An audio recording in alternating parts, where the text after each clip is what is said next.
오늘 이 시간에 주시는 살아계신 하나님의 말씀은 신약성경 누가복음 11장 9절에서 13절의 말씀입니다.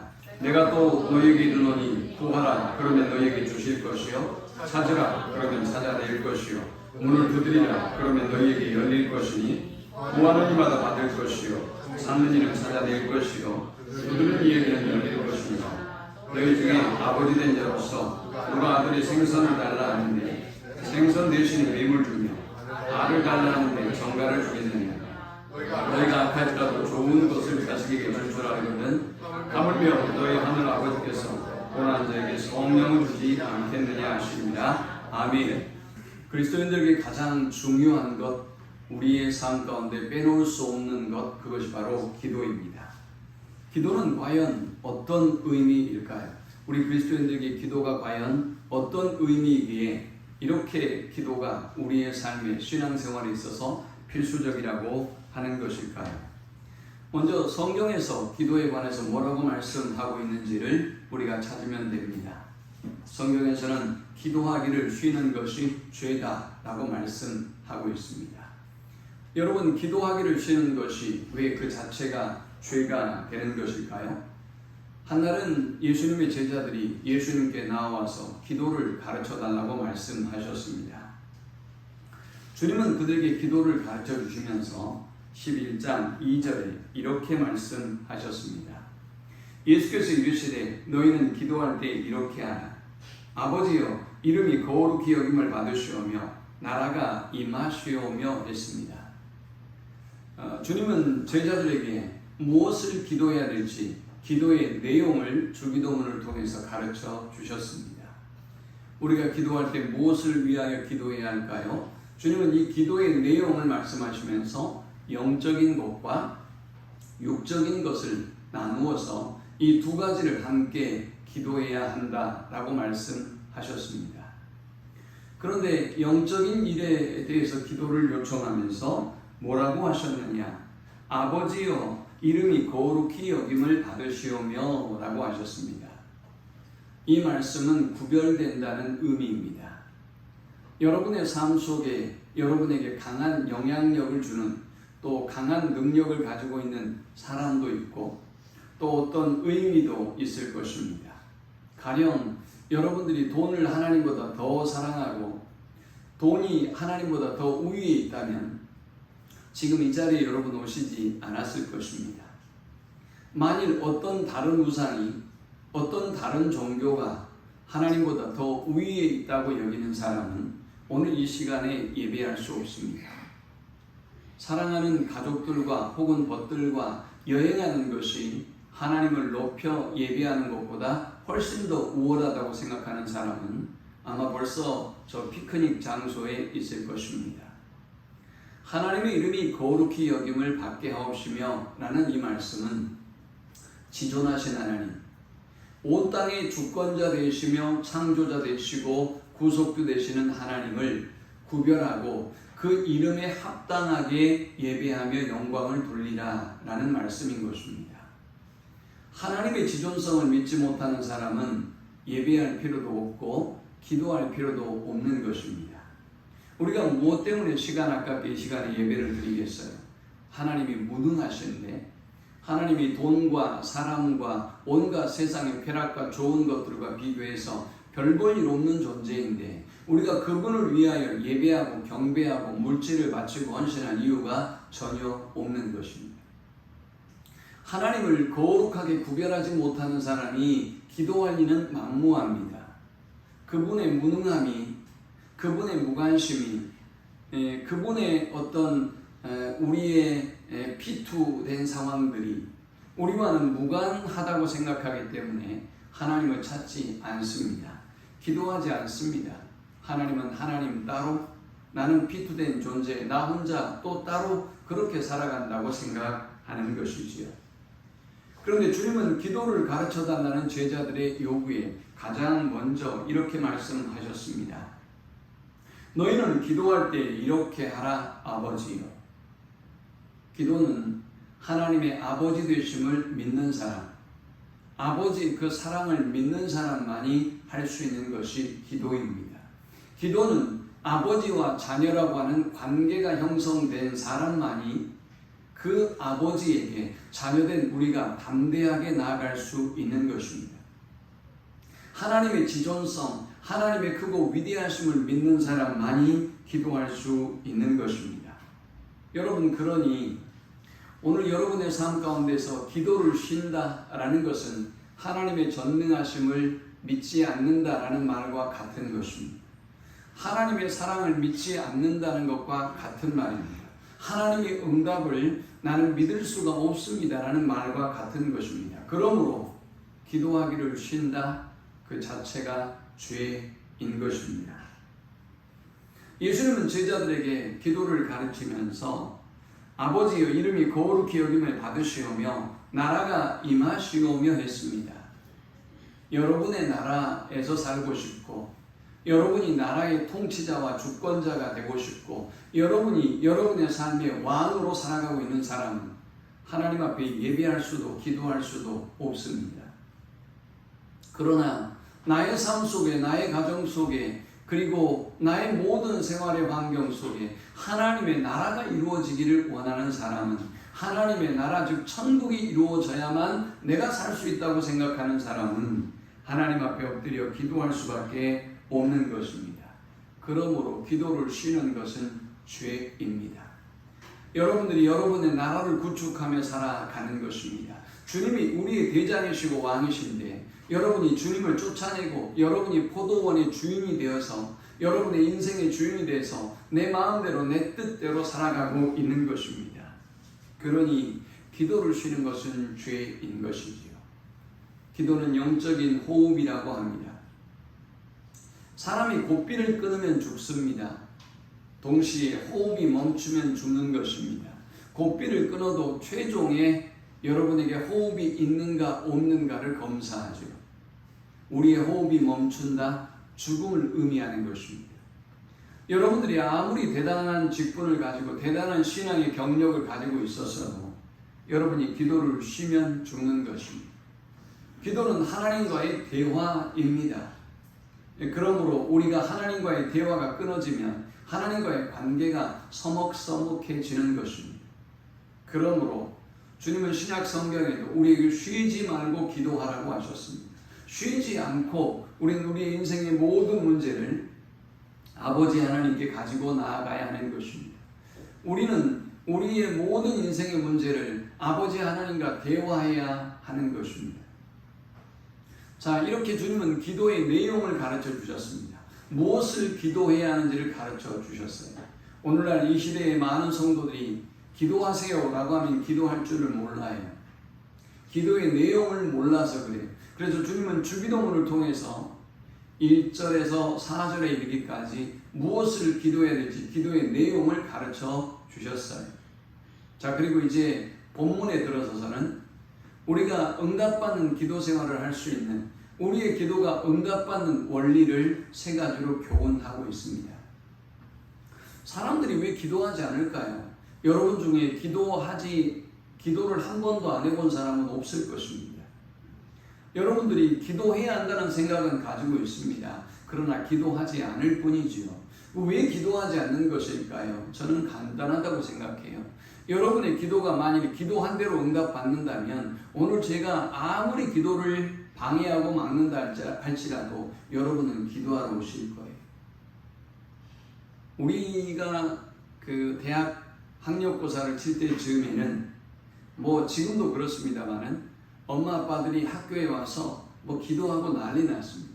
그들이 아는 모든 신들에게 절하고 막 5만 가지 노력을 다 합니다. 그리고 대문에 엿도 붙입니다. 수희 아저씨가 제발 붙이지 말라고 그렇게 얘기해도 억지로 몰래 붙이고 가죠. 왜입니까? 그렇게 해서라도 대학에 붙이고 싶은 열망을 가지고 있는 것입니다. 그들의 그 간절함이 그 추운 겨울 날씨에도 그 수능의 시험장을 지키고 끝까지 기다리는 사랑으로 불타오르는 것입니다. 우리의 기도가 이렇게 한 번쯤 하나님을 향하여 기도해 보지 않는 사람은 없어요. 다 기도해 봤어요. 자녀의 문제이든 건강의 문제이든 직장의 문제이든 직업의 문제이든지 말이죠. 그런데 문제는 응답받지 못해요.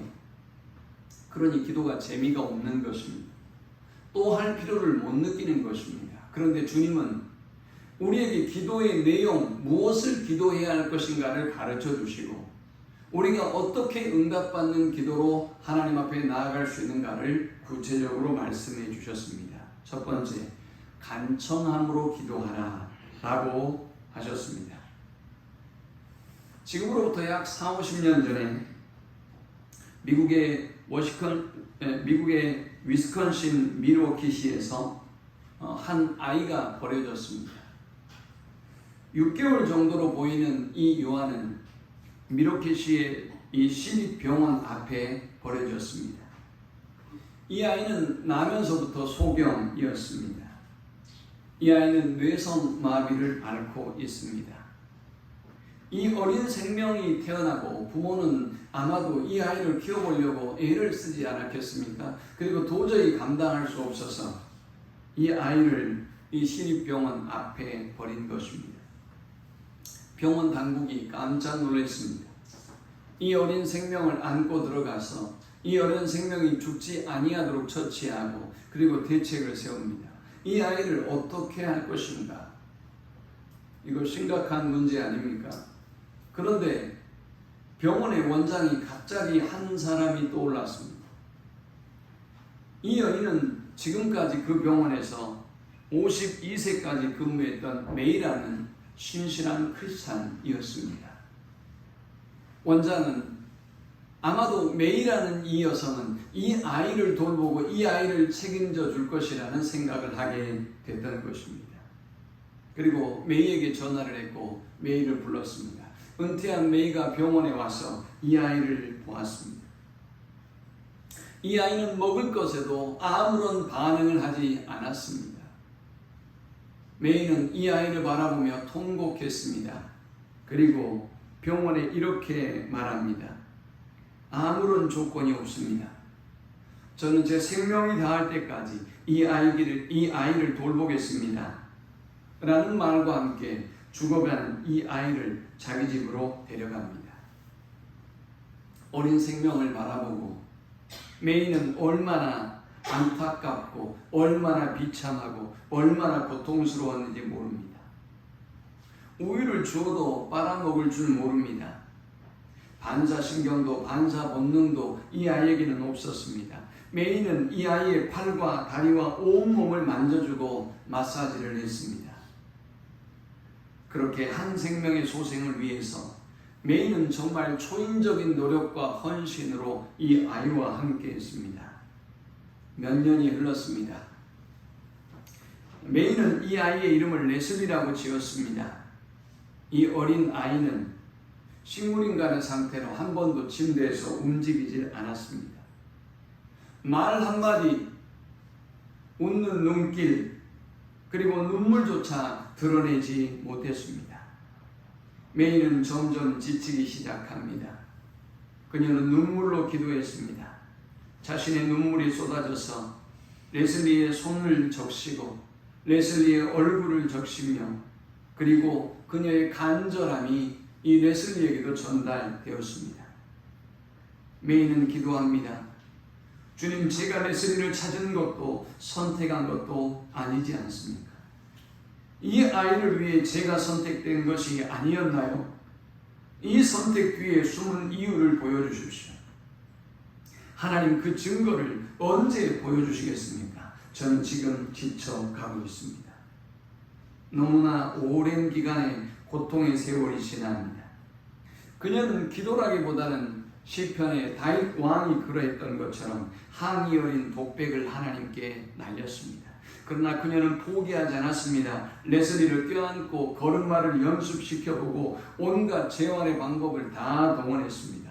그렇게 3년의 세월이 지나고 5년이 지나고 15년이 지나고 마침내 18년이 되었습니다. 레슬리가 18살이 된 것입니다. 그리고 메이는 70이 되었습니다. 말없이 묵묵히 그녀를 응원해주고 레슬리를 돌보았던 남편도 주변의 친구와 친척들도 이제는 다 지쳐갑니다. 그리고 레슬리를 이제는 포기하라고, 그만하면 당신이 할 수 있는 최선을 다했다고 그렇게 권유하기 시작했습니다. 몸과 마음이 지칠 대로 지친 메이는 그럼에도 불구하고 포기하지 않고 절규하듯 하나님께 부르짖었습니다. 생명의 하나님, 사랑의 하나님, 성경은 수많은 기적을 이야기하고 있지 않습니다. 그런데 하나님, 어찌하여 이 아이를 이토록 오랫동안 버려두십니까? 기적을 주십시오. 이 아이가 육체적, 정신적 감옥을 깨고 새로운 생명으로 태어날 수 있게 해주십시오. 너무나 힘들고 지쳤던 메이의 이 기도는 하나님 앞에 보내는 마지막 통보였습니다. 그런데 이 일이 있고 난 며칠 후에 놀라운 일이 생겼습니다. 레슬리의 엄지손가락이 마치 소포의 끈을 푸는 것처럼 곁에 세워진 기타줄을 튕겼던 것입니다. 18년 만에 레슬리가 최초로 움직였습니다. 메이는 너무나 기뻐 춤추고 뛰었습니다. 그리고 그 방에서 외쳤습니다. 음악이다! 음악이다! 그리고 그 방에 음악을 틀기 시작했습니다. 하나님을 찬양하는 찬송을 들기 시작했습니다. 그리고 그 방에 피아노를 갖다 넣고 기타를 갖다 두고 온갖 악기를 다 갖다 두었습니다. 움직이지도 못하는 레슬리에게 노래를 불러주고, 그리고 그 레슬리의 손으로 피아노를 쳐보게 되었습니다. 그리고 종일 음악을 틀어 놓았습니다. 그리고 몇 달이 지났습니다. 1971년 어느 추운 겨울 새벽 3시, 갑자기 메이의 집에 음악 소리가 퍼지기 시작합니다. 피아노 소리였습니다. 그들은 상상하지 못했습니다. 정말 그런 일이 있을 것이라고 꿈꾸지도 못했습니다. 메이는 두려움 속에, 그리고 기대 속에 서서히 레슬리의 방으로 향했고 방문을 열었습니다. 그런데 이게 웬일입니까? 레슬리가 환하게 방에 불을 켜, 그리고 피아노를 연주하고 있는 것입니다. 그리고 아름다운 목청으로 찬양을, 노래를 부르고 있었습니다. 여러분, 이것이 과연 있을 수 있는 일입니까? 어떻게 그것이 가능합니까? 피아노를 한 번도 배워본 적도 없고, 노래를 배워본 적도 없고, 지금까지 한 번도 움직여보지 못한 아이가 무려 18년 만에 최초의 움직임과 더불어 몇 개월 이후에 피아노를 치며 그리고 노래를 부른다. 정말 이것은 하나님이 주신 놀라운 기적의 선물이 아닐 수 없었습니다. 온 미국이 난리가 났습니다. 이건 정말 하나님이 행하신 기적이다. 이 아이의 연주의 모습이 전 TV에 전파를 타고 전국을 향하게 되었고, 레슬리와 메이의 이야기는 모든 미국 사람들에게 큰 감동을 주었습니다. 누가 레슬리를 그렇게 놀라운 기적의 주인공으로 만들었던 것일까요? 레슬리의 노력일까요? 아니면 메이의 헌신과 사랑이었을까요? 물론 이 두 가지도 대단히 중요합니다. 하지만 하나님이 행하시는 기적입니다. 하나님이 행하시지 않았다면 이런 일은 일어날 수가 없는 것입니다. 또한 메이의 포기하지 않는 간절하고도 끈질긴 기도가 오늘 이 기적을 낳은 것입니다. 주님은 우리가 응답받는 기도 생활을 하게 하기 위해서 5절부터 한밤중에 친구의 집을 찾아온 여행자에 관한 이야기를 들려줍니다. 여행을 한 여행자가 한 집에 들어왔습니다. 당시 유대사회는 어떤 손님이 언제 오든지 그를 환대하고 그리고 먹을 것을 공급하는 것이 당연한 일입니다. 굉장히 중요한 일이었습니다. 그런데 문제는 여행자가 찾아왔음에도 불구하고 그 집에는 먹을 것이 없었습니다. 지금 우리가 냉장고만 열면 아주 시원하게 건강한 식자재를 먹을 수 있는 것과는 차원이 다릅니다. 금방 상하기 때문에 하루에 일용할 양식을 적당하게 해놓고 모든 것이 끝나면 이제 오늘 하루에 먹을 양식은 끝나는 것이지요. 그런데 이 친구가 이 여행자를 위해서 다른 친구를 떠올립니다. 그리고 그 친구에게 가서 먹을 것을 달라고 요청합니다. 그리고 주님은 8절에 이렇게 말씀하셨습니다. 내가 너희에게 말하노니 비록 벗됨으로 인하여서는 일어나서 주지 아니할지라도 그 간청함을 인하여 일어나 그 요구대로 주리라. 비록 친구관계, 인간관계로 인해서 응답하지 아니하고 그 먹을 것을 주지 아니할 수는 있지만, 그러나 간청하는 그 간청으로 인해서 그 친구가 문을 열고 자다가도 온 식구가 깨고 불편함이 있지만 자다가도 먹을 것을 내놓을 것이라고 말씀하고 있습니다. 주님은 간청이라는 표현을 강조하고 있습니다. 간청이라는 이 단어는 성경에 유일하게 오늘 이 한 곳에서만 등장하는 단어입니다. 헬라어로 아나이데이안이라는 단어입니다. 이 단어는 어떤 의미를 가지고 있느냐? 부끄러운 줄을 모름이라는 의미를 가지고 있습니다. 뻔뻔함이라는 의미를 가지고 있습니다. 또 끈질김이라는 의미를 가지고 있습니다. 여러분, 어떤 기도가 응답받을 수 있느냐? 부끄러운 줄을 모르고 한나처럼 울부짖고 간절히 기도하는 기도가 응답받는다는 것입니다. 내가 기도할 수 있는 자격도, 내가 기도할 수 있는 신앙도 믿음도 되지 아니하는 것 같지만 수로보니게 족속의 여인처럼 개들도 주인의 상에서 떨어지는 부스러기를 먹을 수 있습니다. 그러므로 나에게 응답해 주십시오. 그러므로 나에게 은혜를 주십시오 라고 간청하며 기도하는 사람에게 하나님은 응답해 주신다는 것입니다. 뻔뻔하게, 끈질기게, 간절하게 하나님 앞에 기도할 때 하나님이 반드시 응답해 주신다는 것입니다. 사랑하는 여러분, 기도의 응답을 언제 받아보셨습니까? 아니, 여러분이 기도하신다면 하나님이 여러분의 기도에 응답하실 것에 대한 확신을 가지고는 있습니까? 오늘 여러분의 기도가 멈추었다면, 오늘 여러분이 기도해야 될 필요성을 느끼지 못했다면, 아니 내가 기도의 응답을 언제 받았던가 라는 생각이 드신다면 오늘 간청하는 기도를 회복할 수 있기를 축원합니다. 간청하는 기도를 회복하셔야 돼요.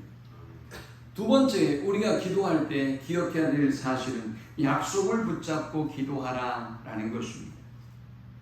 세상에서 가장 강력한 기도는 성경에서 하나님이 우리에게 하신 그 약속의 말씀을 붙잡고 기도하는 것입니다. 히브리서 6장 17절 18절은 이렇게 말씀합니다.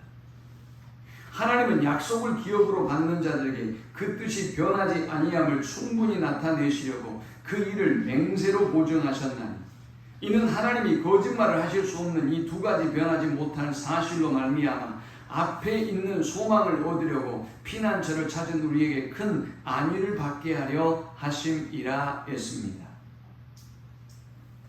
하나님이 우리에게 맹세하시면서 약속하셨습니다. 사실 하나님은 맹세하실 필요가 없는 분입니다. 하나님은 변함이 없으시고 하나님은 거짓말하는 분이 아니시기 때문에, 하나님보다 지존하고 높고 크신 분이 없기 때문에 하나님은 그 누구를 두고 맹세하실 만한 위치도 존재도 아닙니다. 그런데 하나님이 오늘 맹세하시겠다고 약속하셨어요. 저와 여러분에게 맹세하시겠다고 약속하셨어요. 그러면서 두 가지를 말씀해요. 나는 변하지 않는다. 여러분 향한 그 맹세와 그 약속이 변하지 않는다 라고 하셨어요. 두 번째, 나는 거짓말을 하지 않는다 라고 말씀하셨습니다. 그러므로 우리가 이 약속의 말씀을 붙잡고 하나님 앞에 담대하게 기도로 나아가면 하나님은 반드시 응답해 주시는 것입니다. 이사야 62장 6절에서 7절은 말씀합니다. 예루살렘이여, 내가 너희 성벽 위에 파수꾼을 세우고 그들로 하여금 주야로 계속 잠잠하지 않게 하였느니라. 너희 여호와로 기억하게 하시게 하는 자들아, 너희는 쉬지 말며 또 여호와께서 예루살렘을 세워 세상에서 찬송을 받게 하시기까지 그로 쉬지 못하시게 하라 라고 했습니다.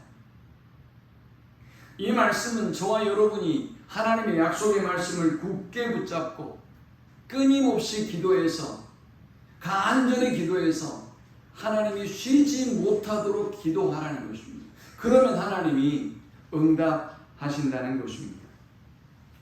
오늘 본문 9절에 보면 내가 또 너희에게 이르노니 구하라 그러면 너희에게 주실 것이요 찾으라 그러면 찾아낼 것이요 문을 두드리라 그러면 너희에게 열릴 것이니 구하는 이마다 받을 것이요 찾는 이는 찾아낼 것이요 두드리는 이에게는 열릴 것이니라 라고 했습니다.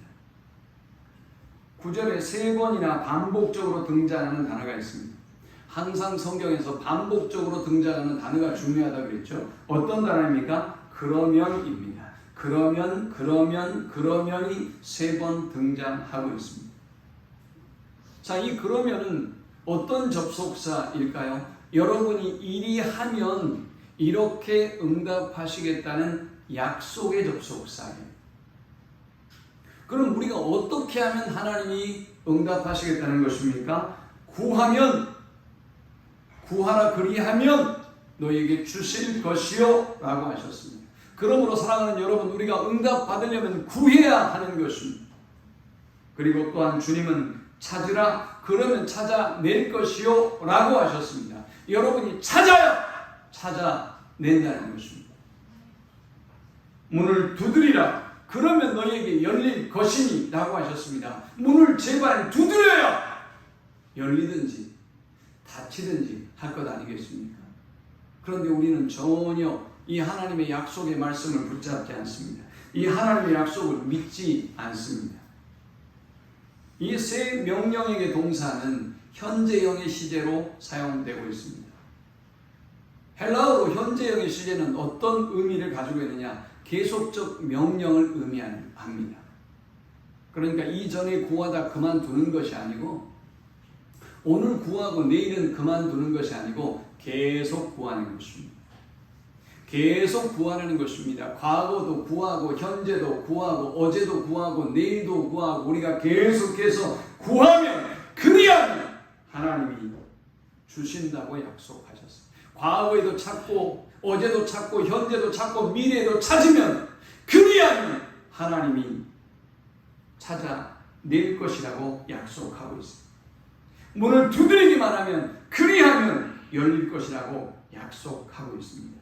사랑하는 여러분, 약속의 말씀을 붙잡고 기도해서 응답받는 우리 모두가 될 수 있기를 축원합니다.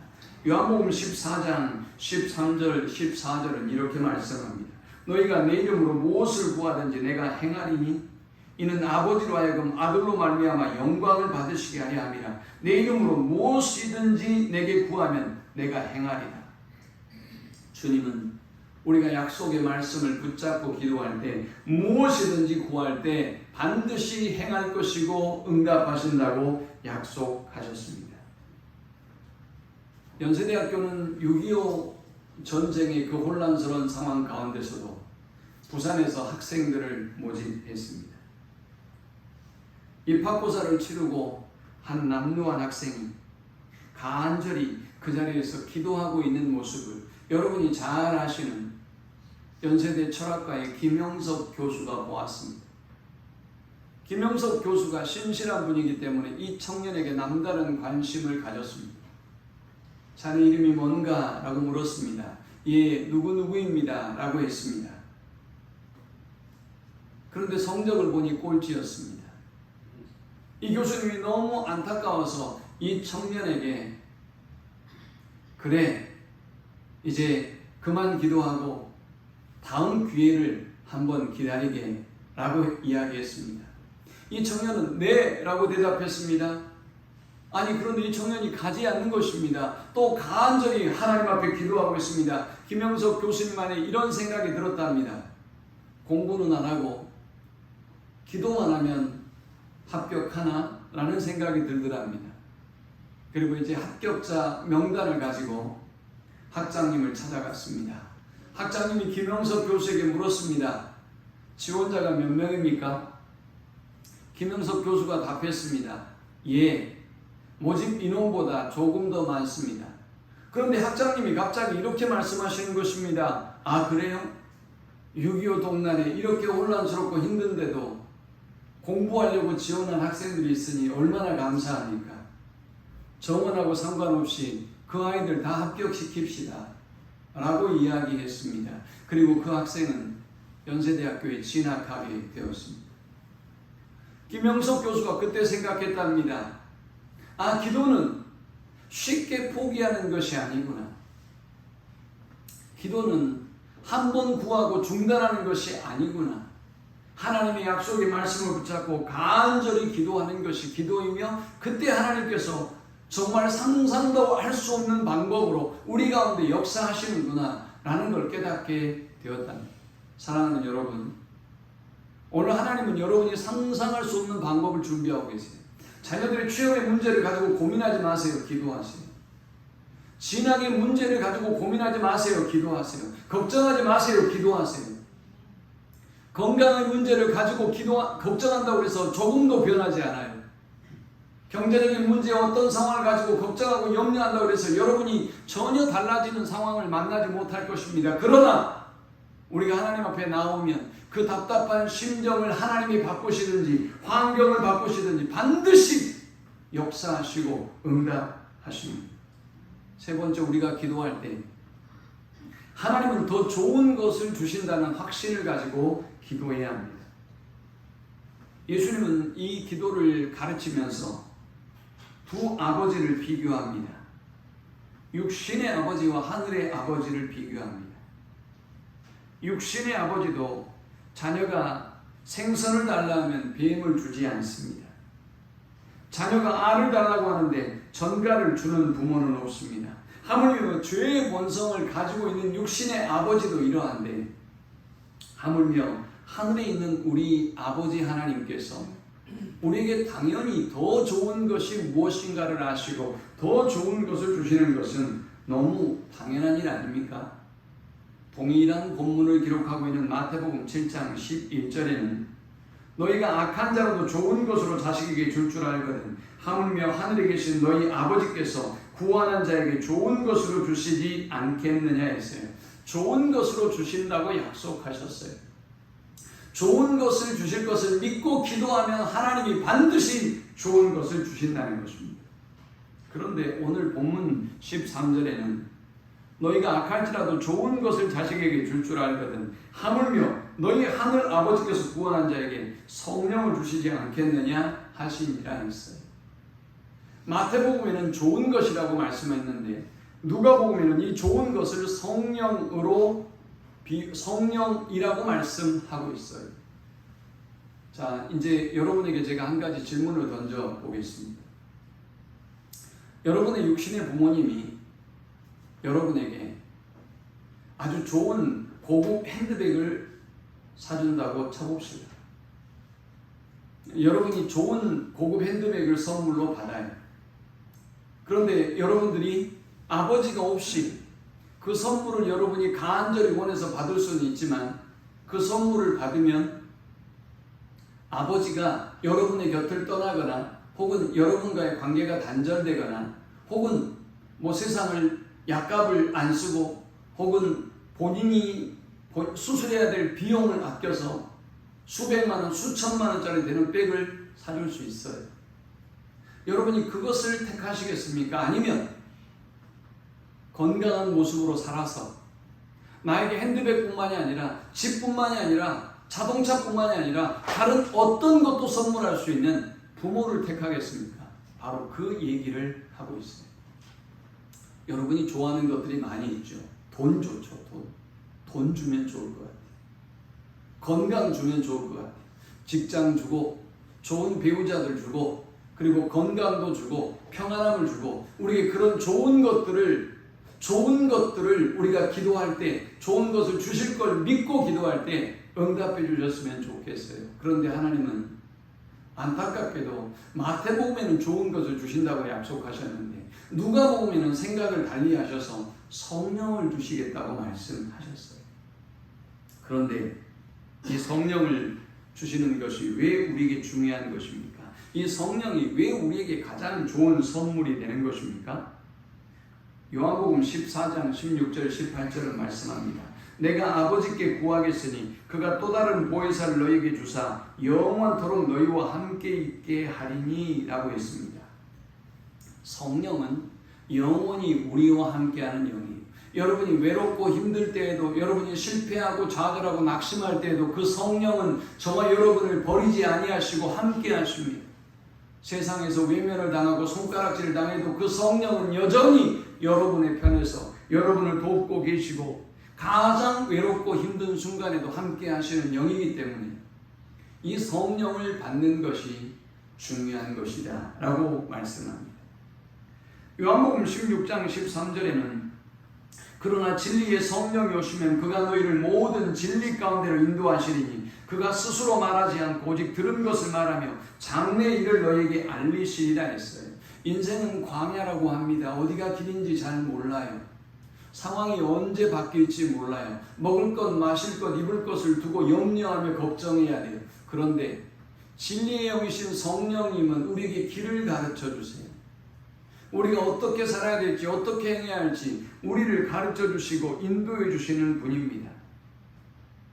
또 요한복음 14장 17절에도 그는 진리의 영이라 세상은 능히 그를 받지 못하나니 이는 그를 보지도 못하고 알지도 못함이라 했어요. 우리가 하나님 앞에 더 좋은 것을 주실 것을 믿고 구할 때 성령을 주셔서 그는 진리로 우리를 인도하시며 우리와 함께 주십니다. 왜 성령을 우리가 선물 받는 것이 더 중요할까요? 아주 좋은 명품백들은 잠깐 동안의 만족과 기쁨을 우리에게 줄 수는 있지만 그러나 우리에게 영원한 평안과 안식을 줄 수는 없습니다. 요한복음 14장 27절을 말씀합니다. 평안을 너에게 끼치노니 곧 나의 평안을 너에게 주노라. 내가 너에게 주는 것은 세상이 주는 것과 같이 아니하니라. 너희는 마음에 근심하지도 말고 두려워하지도 말라라고 하셨습니다. 여러분이 물질로 세상에 가진 노력과 수고로 얻어냈던, 이루어냈던 그 모든 것들이 줄 수 없었던 평안을 주시는 분이 성령님. 여러분을 그럼 두 다리를 쭉 뻗고 깊은 단잠을 이루게 할 수 있는 분이 성령님이기 때문에 우리는 그 어떤 선물보다 이 성령을 사모하고 이 성령을 받아야 한다는 것입니다. 이사야 32장 15절에는 성령이 우리 가운데 임할 때 황무지와 같은 우리의 인생이 아름답고 기름진 땅으로 바뀌어진다고 말씀하고 있습니다. 마침내 위에서부터 영을 우리에게 부어주시리니 광야가 아름다운 밭이 되며 아름다운 밭을 숲으로 여기게 되리라. 그때 정의가 광야에 거하며 공의가 아름다운 밭에 거하리니 공의의 열매는 화평이요 공의의 결과는 영원한 평안과 안전이라. 내 백성이 화평한 집과 안전한 거처와 조용히 쉬는 곳이 시려니와. 하나님은 성령으로 우리에게 가장 좋은 것을 주셔서 광야 같은 우리의 인생을 아름다운 땅으로 바꿔놓으시겠다고 말씀합니다. 황폐한 땅에, 이렇게 요란스럽고 시끄러운 땅에 정의가, 공의가 임하게 하시고 영원한 평안과 안전을 주시겠다고 약속하고 있습니다.